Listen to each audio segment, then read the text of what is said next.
Masih menjadi pembicaraan soal Komisi Pemberantasan Korupsi atau KPK menangkap Gubernur Papua nonaktif Lukas NMB. Kali ini ada perbedaan keterangan antara KPK dan pihak kuasa hukum tentang sakit yang diderita Lukas NMB. Tim kuasa hukum mengatakan kliennya saat ini sedang menderita sakit ginjal stadium 5. Penyakit ini termasuk penyakit yang kronik.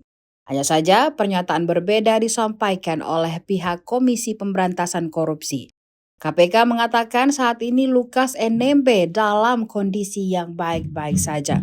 Juru bicara Penindakan dan Kelembagaan KPK, Ali Fikri mengatakan saat ini kondisi kesehatan Lukas NMB dinyatakan stabil. Hal itu dibuktikan berdasarkan data dan fakta yang didapatkan KPK saat Lukas dirawat di RSPAD Gatot Subroto. Berdasarkan data tersebut, KPK kemudian kembali menahan Lukas NMB di dalam rutan.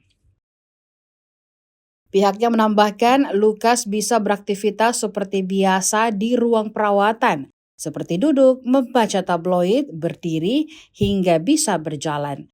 Keadaan Lukas NMB yang dapat beraktivitas seperti biasa di ruang perawatan, seperti duduk, membaca tabloid, berdiri, dan bahkan berjalan. Untuk itu, KPK meminta kepada kuasa hukum Lukas agar tak menggiring opini mengenai kondisi kesehatan Lukas.